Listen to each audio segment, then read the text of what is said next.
ना सदासिन्नो सदासित् तदानीं नासिद्रजो नो व्योमा परो यत् किमावरीवः कुह कस्य शर्मन्नम्भः किमासीत् गहनं गभीरं सृष्टि से पहले सत नहीं था, असत भी नहीं, अंतरिक्ष भी नहीं, आकाश भी नहीं था, छिपा था क्या, कहाँ, किसने ढका था, उस पल तो अगम अतल जल भी कहाँ था।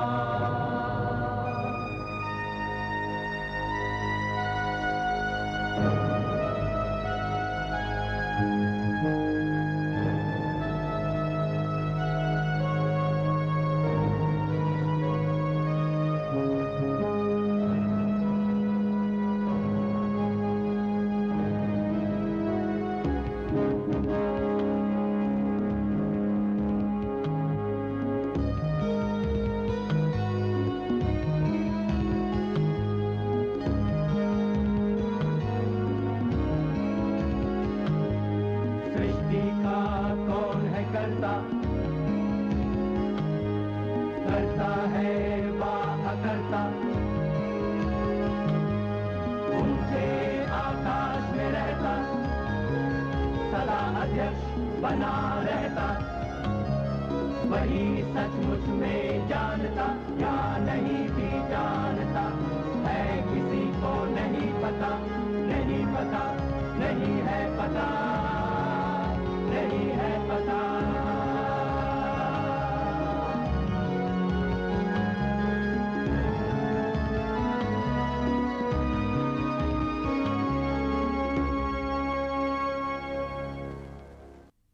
बोल गोविंदावन बिहारी लाल की जय। मोर सना ना ना ना ना ना ना ना ना मोहा,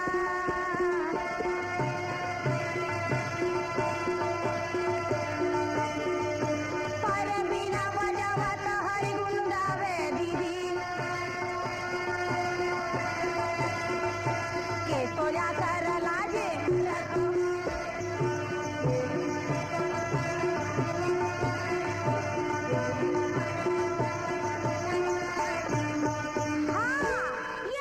बचपन की सबसे पुरानी यादों में है रामायण और महाभारत, जो मेरी माँ और घर की बुजुर्ग औरतें मुझे सुनाया करती।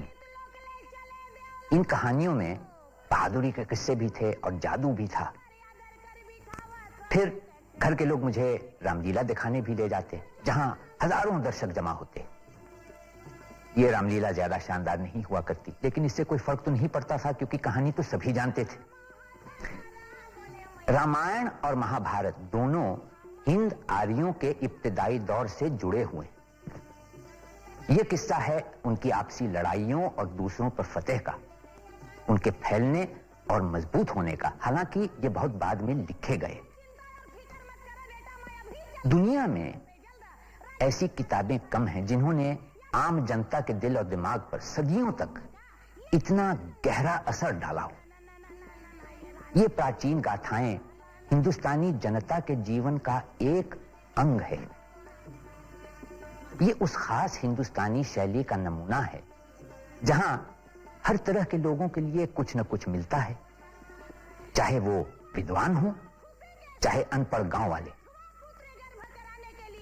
इन कहानियों से हमें यह समझने में मदद मिलती है कि जातियों और वर्णों में बंटा पुराना हिंदुस्तानी समाज किस तरह एक सूत्र में बंधा रहा और वीरता और मर्यादा का साझा आधार कैसे कायम रहा।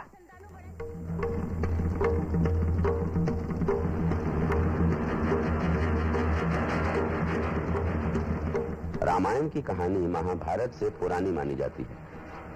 हालांकि महाभारत को पहले लिखा गया था। जो भी हो, जिस कबायली समाज की झलकियां महाभारत में मिलती हैं, वो रामायण के विकसित राजतंत्र से बहुत पहले का है।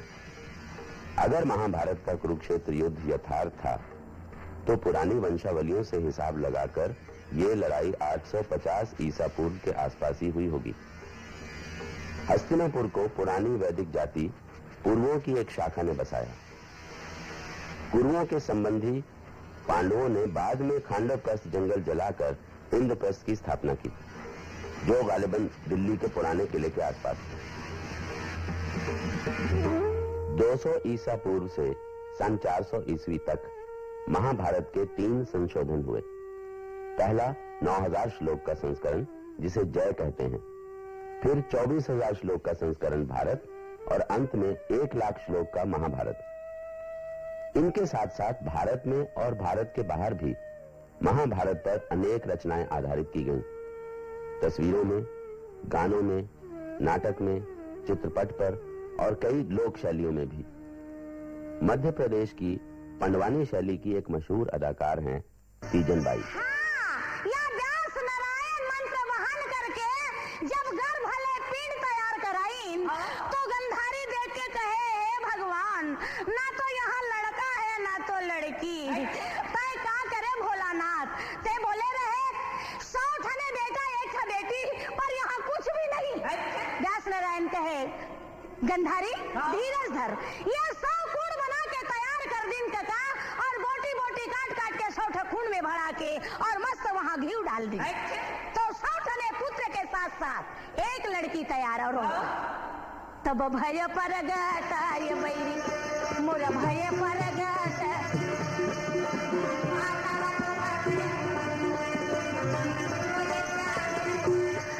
अरे ये तरफ गंधारी के 100 बेटा 1 लड़की हो गए, दूसरा कुंती वाला दुख हो गए, पांडु ला उदास छा गया।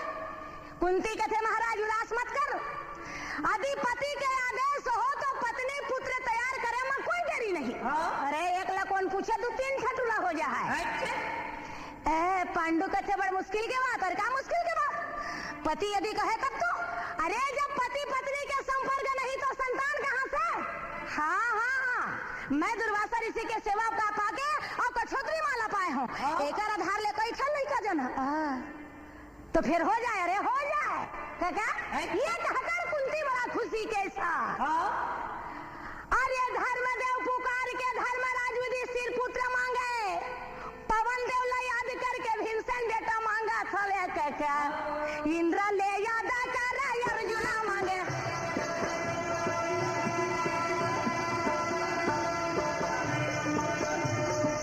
तीन पुत्र हो गए कुंती के, माद्री मुँह फूला है।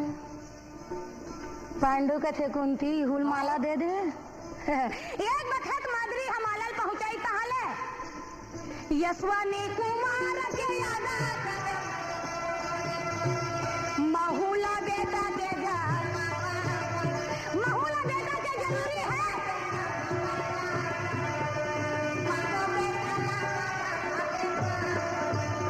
माद्री यशवनी कुमार के हाथ पास ले बड़ा प्रेम के साथ नकुल और सहदेव बेटा मांगा था वे काका।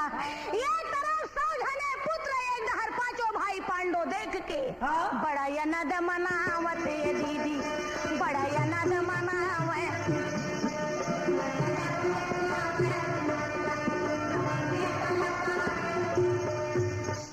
ने पुत्र पाकर अत्यंत खुशी होकर बेचारे मन आनंद मनाने लगे हैं।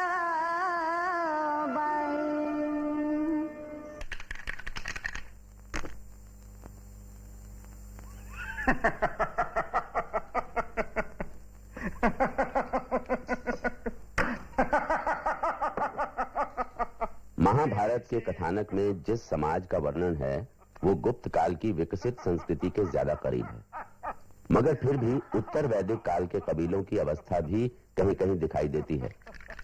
महाभारत की एक महत्वपूर्ण घटना है शकुनी द्वारा युधिष्ठिर को जुए की चुनौती। ये जुए का खेल वैदिक काल की निशानी है, जब जुए की बाजी से बंटवारा होता था और जुआ खेलना राज्याभिषेक की एक रस्म थी। दरअसल पांसों का खेल एक सामाजिक क्रिया थी, युधिष्ठिर उसे ठुकरा नहीं सकते थे। वैसे एक आदमी की ओर से कोई दूसरा खेले ये उचित नहीं है।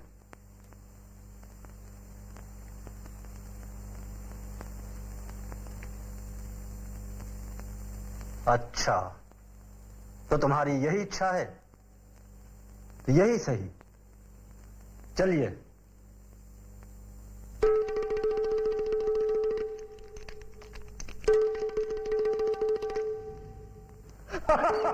जीत गया, जीत गया, ये बाजी मैं जीत गया। शकुनी, धिक्कार है तुम पर। तुमने छल से ही चाल जीती है।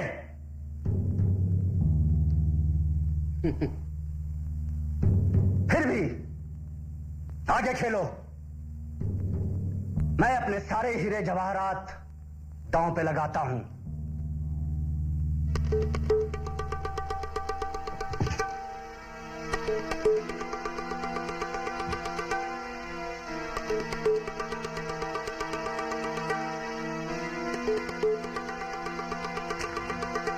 जीत, हमारी जीत।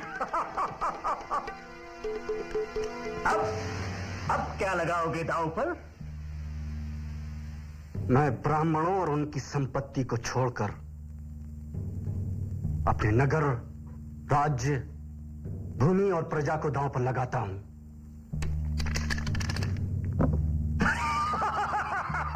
नगर, राज्य, प्रजा सब में जीत गया। अब आंखें चमकती हैं मणियों जैसी, शीशा दिखता है जो, अपार बल जिसकी बाहों में, मैं उस नकुल को दांव पर लगाता हूं। मैं तेरी नकुल को भी जीत गया। प्रियदर्शी सहदेव को भी दांव पर लगाता हूं। मैं तुम्हारे प्रिय माधुरी पुत्र नकुल और सहदेव दोनों को जीत गया हूं, जो तुम्हें बहुत प्रिय हैं। लेकिन अर्जुन और भीम, इनके बारे में क्या विचार है? मैं पीछे नहीं हटूंगा। भीम और अर्जुन भी लगे दांव पर।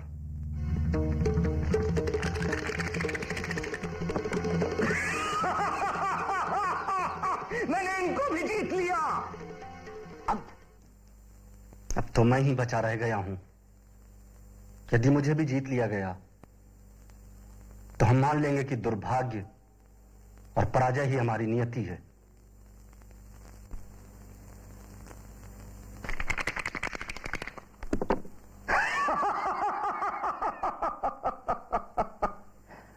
अब तो तुम्हारे पास केवल एक ही चीज रह गई है जिसे जीता नहीं गया। तुम्हारी प्रिय रानी। राजन, पांचाल नरेश की पुत्री द्रौपदी को भी लगा दो दांव पर, शायद जीत जाओ। यदि जीत गए तो द्रौपदी के साथ साथ अपनी आजादी भी जीत में वापस ले लेना। ठीक है, मैं द्रौपदी को भी दांव पर लगाता हूं।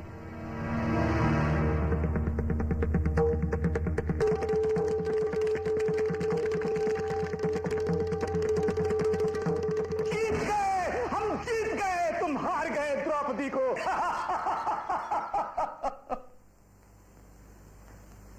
विदुर, जाओ और इन पांडवों की प्राण प्यारी द्रौपदी को यहां लाओ।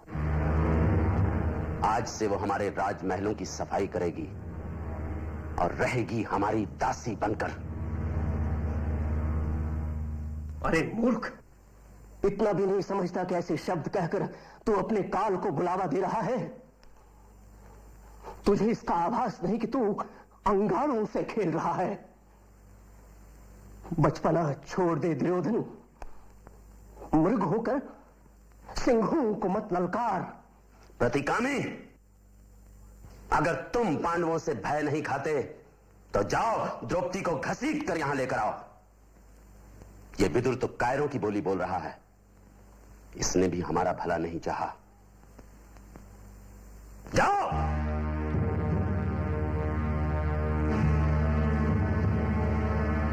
आर्य द्रौपदी, दुर्योधन का आदेश है कि मैं आपको सभा में ले जाऊं। क्यों? मेरे स्वामी के होते हुए दुर्योधन कौन होता है मुझे सभा में बुलाने वाला? पासों के खेल में युधिष्ठिर आपको हार गए हैं। जाओ और जाकर पूछो उस जुआरी से कि उसने पहले खेल में स्वयं को हारा है या मुझे।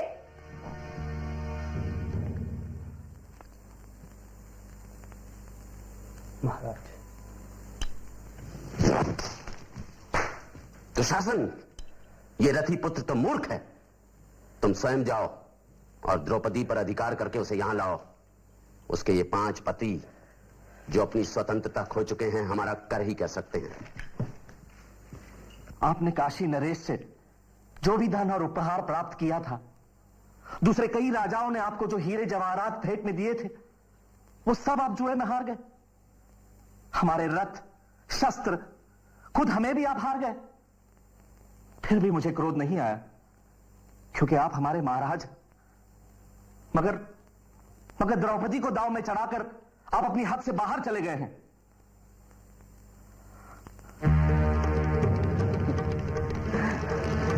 मुझको हाथ लगाता है। चल चल छिनार, अब तुझे कौरवों की दासी बनना है।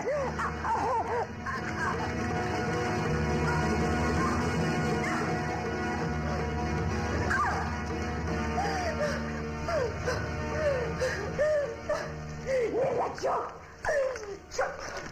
लगता है आज क्षत्रिय कुल की सारी मर्यादा नष्ट हो चुकी है। सदाचार के बंधन टूट रहे हैं और ये सभा मुंह बैठी देख रही है। अरे राजाओं, ओ लोगों, मेरा प्रण सुनो। युद्ध के मैदान में अगर इस पापी, अधर्मी, दुष्ट दुशासन का सीना चीरकर मैंने उसका खून न पिया, तो स्वर्ग में अपने पूर्वजों के साथ मुझे स्थान न मिले। स्वयंवर में आए हुए राजाओं ने मुझे पहली बार देखा था। उसके बाद मैं कभी भी लोगों के सामने नहीं आई, लेकिन आज मुझे बलपूर्वक घसीटकर सभा में लाया गया है। यह निश्चित ही एक भयानक समय है, जबकि कौरवों ने अपनी एक कुलवधू को ऐसी यातना पहुंचाई है।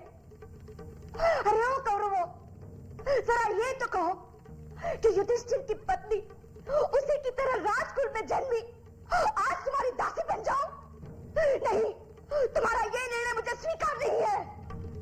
अर्जुन, भीम, नकुल, सहदेव तो आपके अधीन हैं। क्यों धर्मराज? द्रौपदी के प्रश्न का आप ही उत्तर दीजिए कि वो हमारी दासी है या नहीं।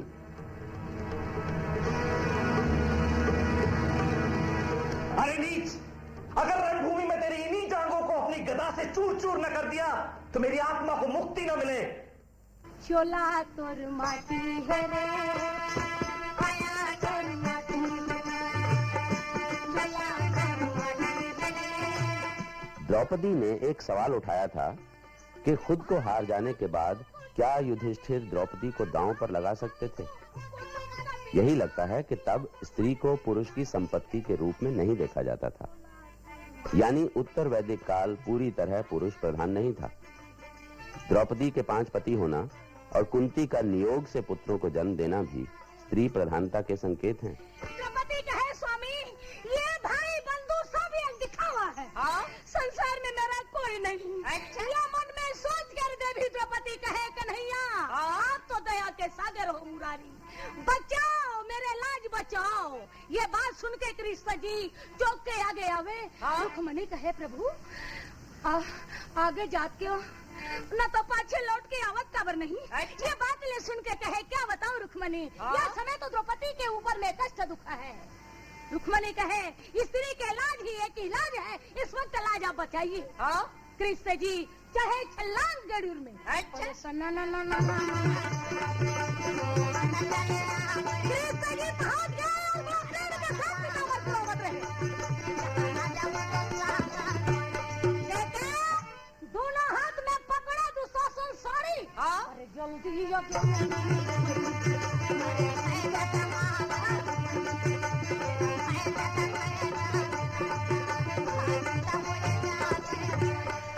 द्रौपदी के साड़ी खींचत 10,000 हाथी के ताकत जब निर्बल हो गए और ताकत कमजोर हो गए तब दुशासन तब दुशासन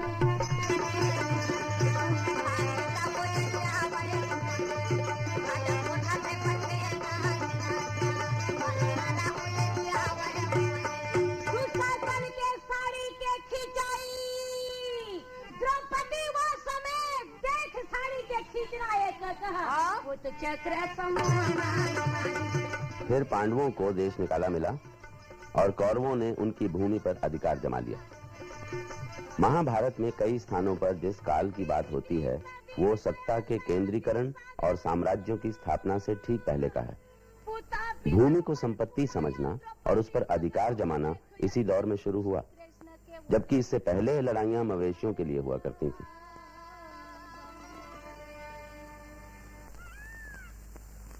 मित्रों, भूपतियों,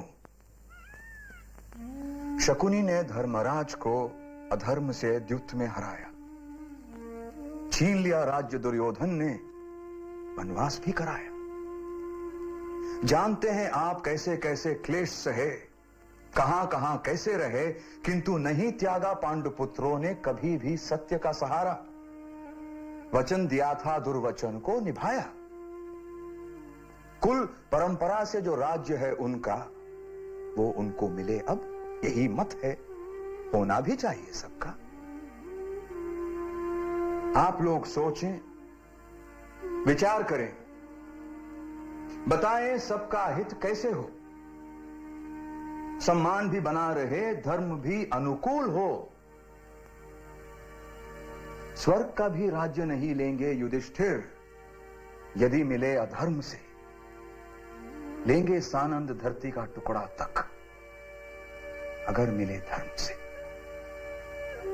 ध्यान में रखें आप, वे चाहते हैं मिले वही और उतना, बाहुबल से कमाया था राज्य जितना। और वो राज्य धृतराष्ट्र के पुत्रों ने युद्ध कर नहीं जीता है, छल और कपट से छीना। छीन सकते हैं पांडव कौरवों से राज्य अपना बल से, अपनी वीरता से, आप जैसे न्याय प्रिय भूपतियों की सहायता से। पर हमें धीरज से, शांति से काम लेना होगा। धृतराष्ट्र और दुर्योधन का मन समझना होगा। मंत्रणा है मेरी, इससे पहले कि बज उठे रणभेरी, भेजे हम दूत वहां धर्मशील दक्ष कुलीन, जो कौरवों का क्रोध शांत कर दे, दोनों दलों को मित्रता के बंधन में बांध दे, ताकि कौरव पांडवों का राज्य लौटा दे, रहे स्वयं सुख से और इन्हें भी सुख दे। सज्जनों, कृष्ण ने जो कहा वो धर्म सम्मत है। दूत भेजे हम, यही हमारा भी मत है। कोई कुछ भी कहे, द्यूत आखिर लड़ा है। कौरवों को मिली है जीत द्यूत विद्या से। अच्छा यही है, द्यूत कभी न खेले कोई, हार जाए दांव पर रोए नहीं। युद्ध करना नहीं है अच्छी बात, छूट जाता प्रियजनों का साथ। इसलिए उचित यही है कि दूत जाएं, कौरवों का क्रोध शांत कर उन्हें मनाएं, पांडवों को राज्य दिलवाएं। सज्जनों, युद्ध है अन्याय, हमें तो दिखता एक ही उपाय। हित इसी में है, करें समझौता।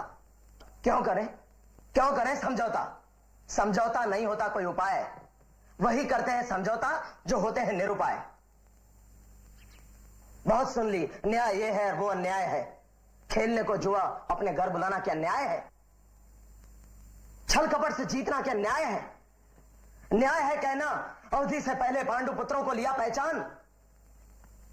अरे जिनके बसा करते हैं धूर्तता में प्राण, उनसे बात क्या करना। अरे जो खड़े हैं तलवार लेकर, उनके सामने जाकर हमें नहीं मरना। न्याय है पांडु पुत्रों का भाग अपना मांगना, ये समझ ले हम। वे नहीं लौटाएंगे ये भी समझ ले हम। आतताई को मिटाना धर्म है, याचना करना सदा अधर्म है, अधर्म है। कह रहे हैं सत्य निश्चय सात्विकी, नहीं सौंपेगा दुर्योधन बागडोर राज्य की। स्नेह अंधा पुत्र के प्रति धृतराष्ट्र भी है अंधा। नमक खाया कौरवों का भीष्म ने, गुरु द्रोण ने, सूत पुत्र कर्ण ने, सब तो वहां पर अंधे। और दुर्योधन साथ उसके स्निग्ध स्वर में बोलना, बिल्कुल यही जैसे गऊ को मारना और गर्दभराज को पुचकारना। अगर हम पापियों से, मूर्खों से स्निग्ध स्वर में बोलते हैं, वो हमें दुर्बल समझते हैं, अकड़ते हैं। नहीं, उत्तम यही हमारे मित्र राजा हैं, उन्हें संदेश भेजें हम। धर्म की खातिर सभी का हर तरह सहयोग लेंगे हम। श्री कृष्ण का कथन सही है, दूत भेजें, धर्म का पथ भी यही है। क्योंकि दुर्योधन बैठा नहीं रहेगा हाथ पर धरे हाथ। मान जाता है अगर तब तो नहीं है बात कोई, अन्यथा रणभूमि है, हम हैं और कई अक्षोहिणी सेना हमारे साथ। आज इतना कहने मैं स्वयं यहां तक आया हूं। भाई भाई में युद्ध ना हो, संदेश शांति का लाया। निसंशय है गुणवान महा, सब राजघरानों में कुरुकुल। लहराती करुणा का वो बस, वो सत्यशील। हे दयानी पुत्र, तुम इस कुल के आधार स्तंभ, न्यायी हो, सच में नायक हो, दिखलाने वाले सही राह, दिग्दर्शक, सबके रक्षक हो। फिर क्यों अधर्म, क्यों लोभ बैर कौरवी विशेषण कहलाते? क्यों झूठ कपट की हवा चली, दुर्दिन के बादल मंडलाते? कौरव कुल पर संकट छाया, पूरा कुल नाश करेगा वो। चाहो तो निवारण हो जाए, है नहीं असंभव ऐसा वो। निर्भर सब कुछ हम पर, तुम पर राजन, ये समझना है हमको।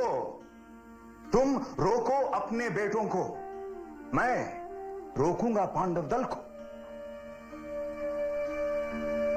कौरव पांडव संग संग होंगे तो बल के संग होगा विवेक।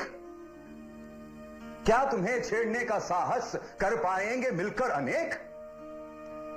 पांडव की जीती धरती पर अधिकार तुम्हारा ही होगा। तुम एक छत्र सम्राट, भला इससे भी बड़ा सुख क्या होगा?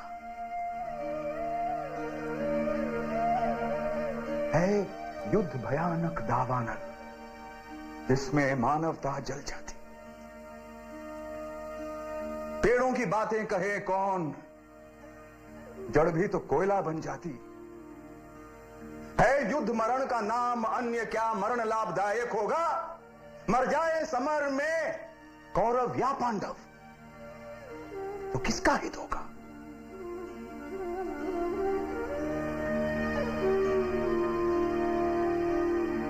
जब पिता छोड़कर चले गए तब पांडव बिल्कुल बच्चे थे। जिसने उनको दी छाह सदा, वो और कौन, तुम ही तो थे। चलना सीखे उंगली पकड़े वो तात, तुम्हारी उंगली थी। जिस गोदी में खेले थे वे, वो एक पिता की ही तो थी। पांडव ना आज तक भूले ये, इसलिए शर्त पूरी करके लौटे हैं 13 बरस बाद वन से। ये आशा रख करके लौटा दे उनका राज्य आप। ये हाथ जोड़कर कहते वो, मुझको लगता ये धर्म मार्ग, और यही सत्य का है आग्रह। मेरा तुमसे कहना है हो पिता, पिता की तरह चलो, खुद न्याय मार्ग पर चलो और पुत्रों को लेकर साथ चलो। जीने की सबसे बड़ी शर्त जियो, सबको जीने भी दो। पाओ उतना जितना अपना, औरों को उनका हक भी दो। हे महासभा के धर्मज्ञों, जब अधर्म से हारता धर्म हुआ कमजोर, तभी सत्य को मारता असत्य ही पुरजोर। अगर निकालोगे नहीं धर्म वक्ष का तीर, सभासदों के हृदय को जाएगा ऊंची। धर्मज्ञों के सभा में यदि अधर्म का रंग, डूबेगी ये सभा भी सभासदों के संग। तट पर स्थित हर पेड़ को नदी करेगी नाश, करता तटस्थ मनुष्य का घायल धर्म विनाश। सेवा हो या युद्ध, पांडव हैं तैयार। राजन, अब तुम ही कहो, करके सोच विचार।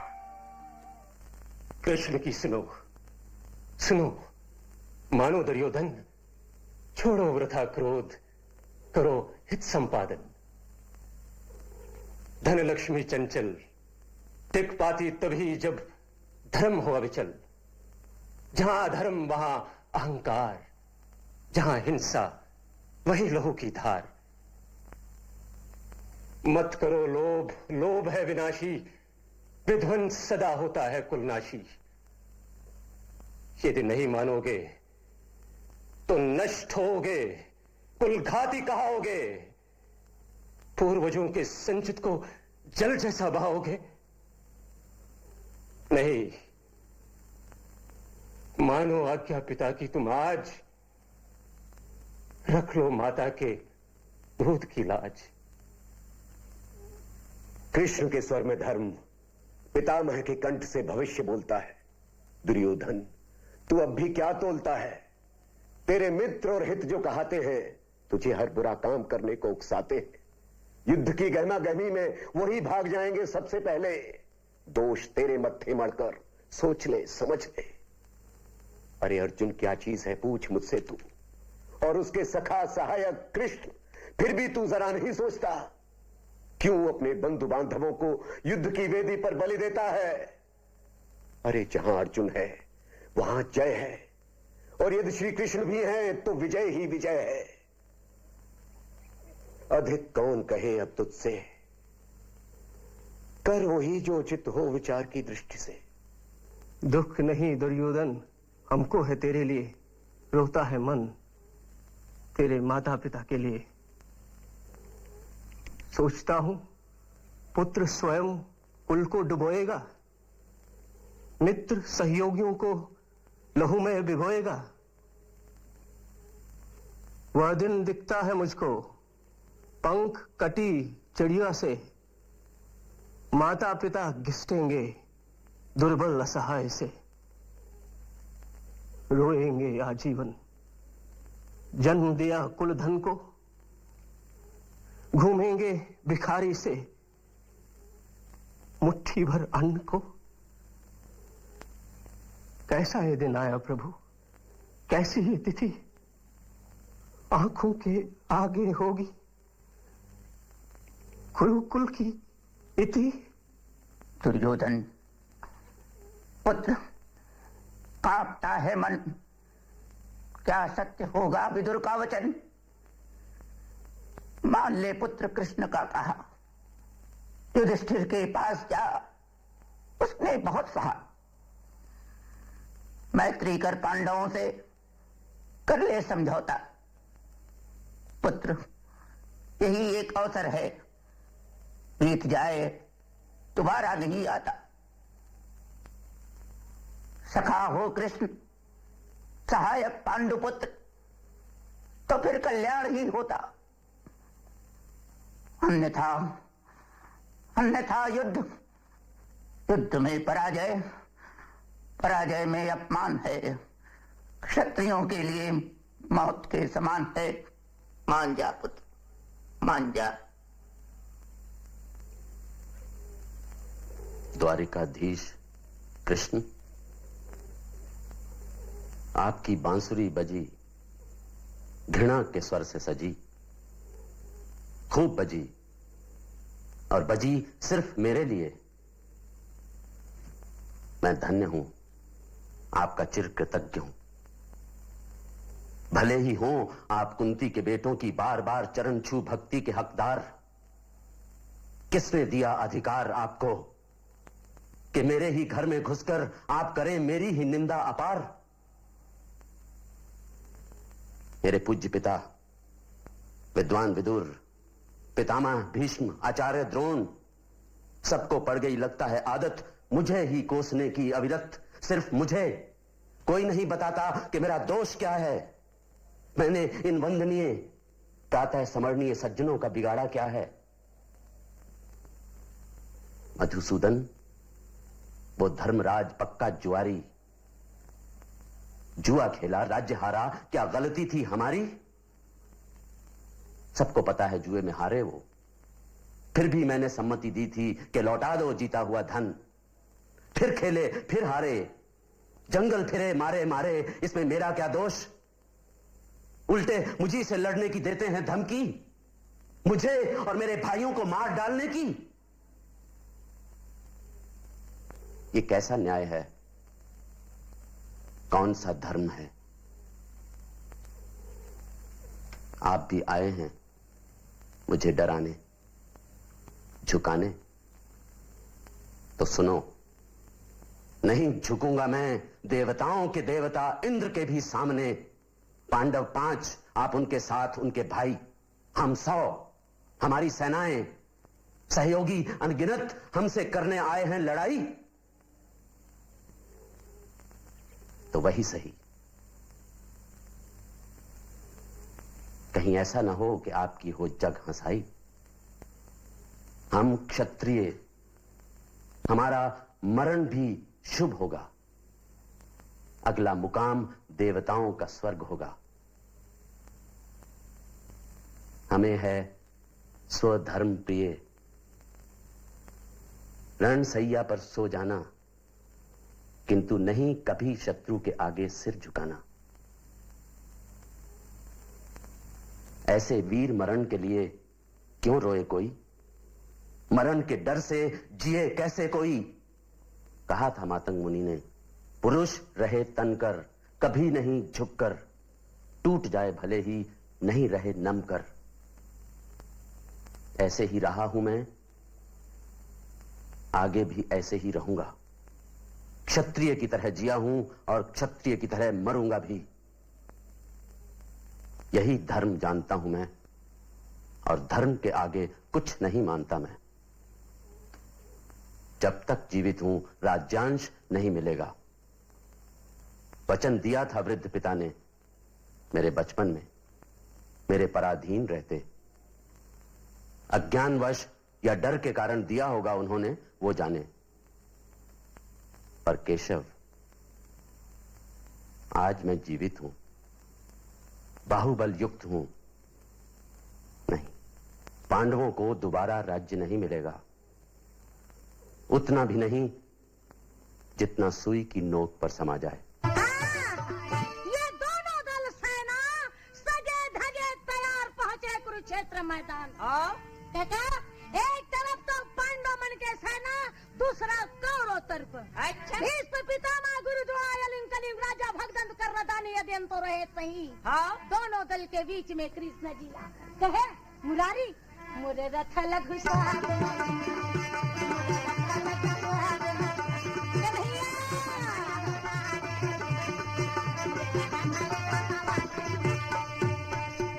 मोहन।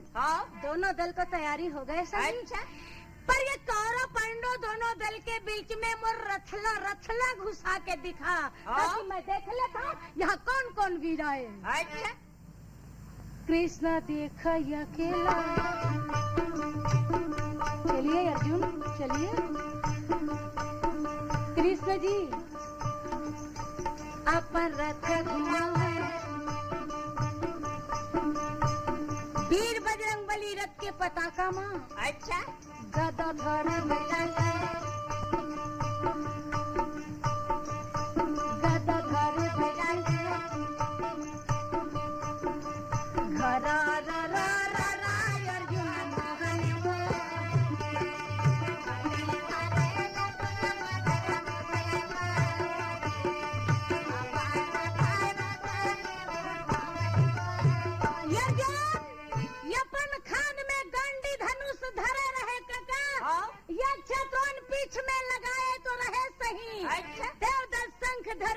कृष्ण जी के तरफ ले देख के अर्जुन तब चारों वो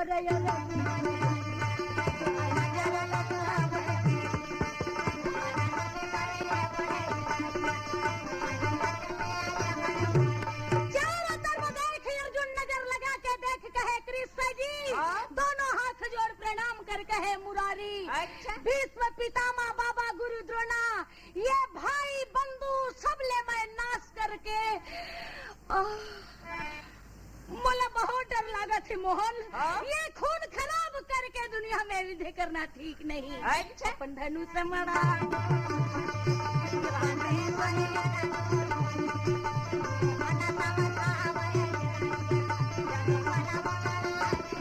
अर्जुन भाई बंधुला नहीं मानो की के धनुष मड़ा बड़ा प्रेम के साथ कृष्ण के पास हाथ जोड़कर बड़ा विनती के प्रभु के साथ बोलने लगे हैं। भगवत गीता महाभारत का ही एक हिस्सा है, इस महाकाव्य का महज एक प्रसंग, लेकिन ये अपने आप में पूरी तरह मुकम्मिल और शानदार है। इसमें सिर्फ 700 श्लोक हैं, मगर ये दुनिया की किसी भी जबान का सबसे खूबसूरत, सबसे गहरा फलसफा है। इतनी सदियों बाद भी ये उतना ही पुरअसर, उतना ही मशहूर है। दुनिया का हर फलसफा, सोच का हर तरीका इससे जुड़ता है, सीखता है। ये बयान है एक नाजुक दौर का, राजनैतिक और सामाजिक संकट का, और इस सबसे बढ़कर आदमी की आत्मा में हो रही उथल पुथल का, जद्दोजहद का। हे कृष्ण, अपने ही बंधु बांधवों को युद्ध की इच्छा लिए तैयार खड़ा देख मेरे अंग ढीले पड़ रहे हैं, मुंह सूखा जाता है, शरीर कांप रहा है, भयानक रोमांच होता है, गांडीव धनुष हाथ से फिसला जाता है, सारी त्वचा जली जा रही है, मैं अटल खड़ा रहने में भी असमर्थ हूं, मन भ्रमित हो रहा है, बुरे लक्षण दिखाई दे रहे हैं। हे केशव,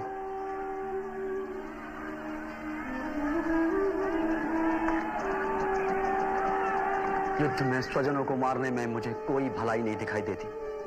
नहीं चाहिए मुझे विजय, राज्य, सुख। ऐसा राज्य हमारे किस काम का? ऐसे सुखों या ऐसे जीवन से क्या लाभ जिनके लिए हम राज्य, विलास और सुखों की कामना करते हैं? वे सब तो यहां अपना जीवन, धन छोड़कर खड़े हैं। गुरु, पिता, पुत्र और पितामह, चाचा, ससुर, पोते, साले और दूसरे सगे संबंधी। नहीं हे कृष्ण, यदि ये मुझे मार भी डालें तो भी मैं इन्हें नहीं मारूंगा। धरती तो कम है, 3 लोक का राज्य भी मुझे मिले तो भी मैं इनका वध नहीं करूंगा। हे अर्जुन, संकट की इस घड़ी में ये निराशा कैसी? श्रेष्ठ जन तो सदा इससे अपरिचित रहते हैं। ये भावना तो अपयश का कारण है। अर्जुन, नापुंसक ना बनो। पार्थ, तुम्हें यह शोभा नहीं देता।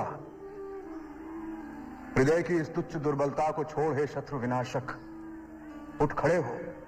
मधुसूदन, भीष्म पितामह और गुरु द्रोण पर इस युद्ध में कैसे तीर चलाऊंगा मैं? दोनों पूज्य हैं मेरे। ऐसे सम्मानित गुरुओं का वध करने से तो इस लोक में भिक्षा मांग कर जीना अच्छा।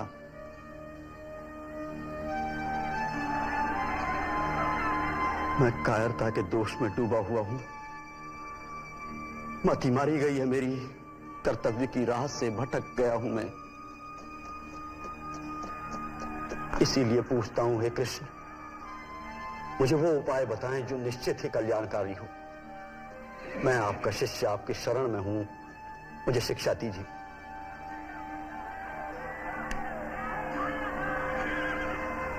तुम उनके लिए शोक कर रहे हो जिनके लिए तुम्हें शोक नहीं करना चाहिए, और फिर बुद्धिमत्ता की बातें कर रहे हो। अर्जुन, बुद्धिमान तो कभी मरे हुओं या जीवित लोगों के लिए शोक नहीं करते।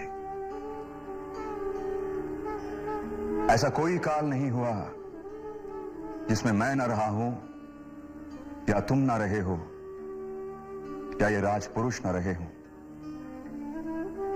और ऐसा कोई काल होगा भी नहीं जिसमें हम सब न रहें।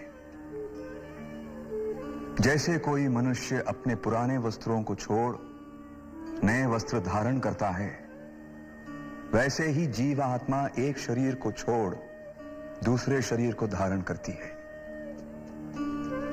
अपने कर्तव्य को देखते हुए तुम्हें भय नहीं करना चाहिए, क्योंकि एक क्षत्रिय के लिए धर्मयुक्त युद्ध से कल्याणकारी और कुछ नहीं होता। कर्म पर ही तुम्हारा अधिकार है, उसके फल पर कभी नहीं।